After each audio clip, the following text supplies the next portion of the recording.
Hello and welcome to Mr. Randy's Wine and Spirits. I'm Mr. Randy, and today we're doing another Off the Rip episode. If you're new to the channel, hello, welcome. All my returning viewers know that's something new. So it's been quite a while, probably many months, since I've done my last rum review.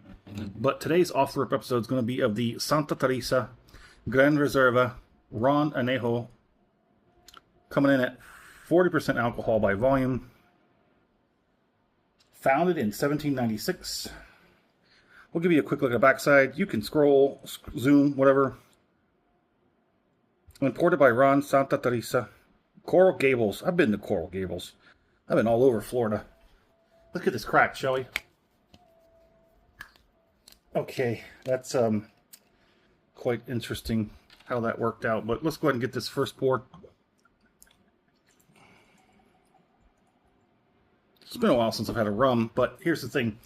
Becoming a connoisseur of sorts for libations, most of the rum on the shelf is no longer appealing to me.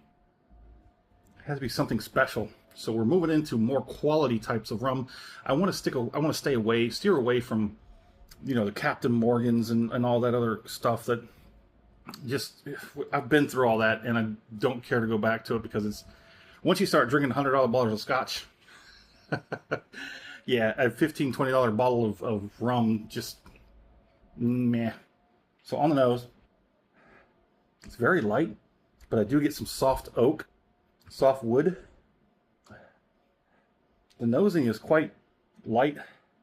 A little bit of ethanol, just a tiniest bit of ethanol spike. I'm not getting a whole heck of a lot. This was off of a recommendation. But I do a 3-part series. Part 2, my reviews. Part 1, off the rip, get it home, crack it open, have my first pour, share my first impressions with you, because that's what we do. Part 2, full review time. We drink it down halfway. Sorry I'm speeding up, but I have to. Part 2, full review, put it back on the shelf, let it sit for a week and a half.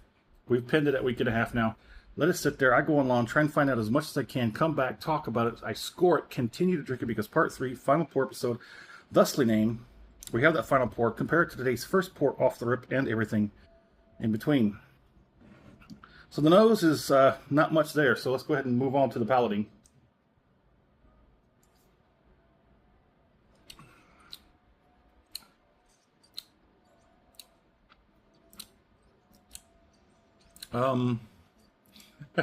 It's like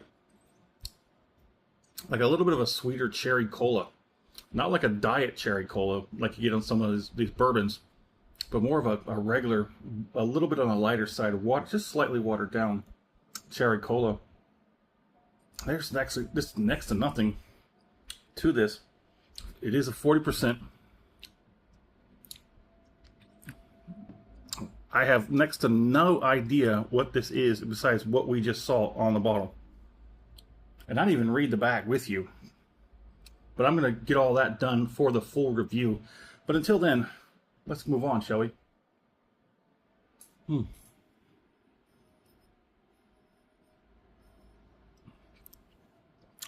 Okay. Now we're getting some sweet, syrupy, sort of caramel, oaky, vanilla.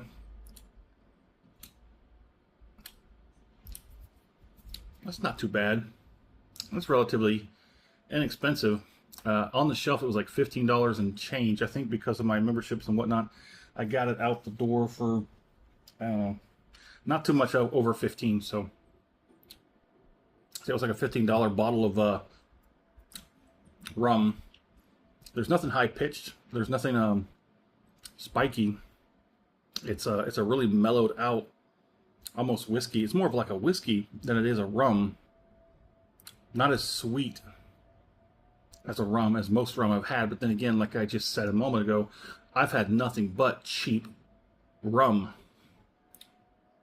We're gonna remedy that. Remedy. We're gonna fix it. Gotta work that out. I have not been working out my enunciations. Okay, so if you liked the video, go ahead and hit that thumbs up button. If you haven't subscribed to the channel as of yet, go ahead and do so while you're there. We're getting into all sorts of libations and all kinds of cocktails, and eventually we'll get out of this frame and working on it garage is almost done. I'm gonna get my little bar thing set up in there, little station or studio, if you will.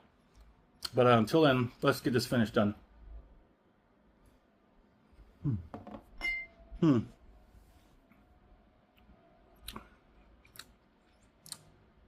It does not have that bright spiciness that cheap rum has. It's very interesting. I keep wanting to stay in frame of rum, but it also comes off slightly as like a light American whiskey, or even possibly a lower end blended Scotch, but without the that sort of Scotchy twinge.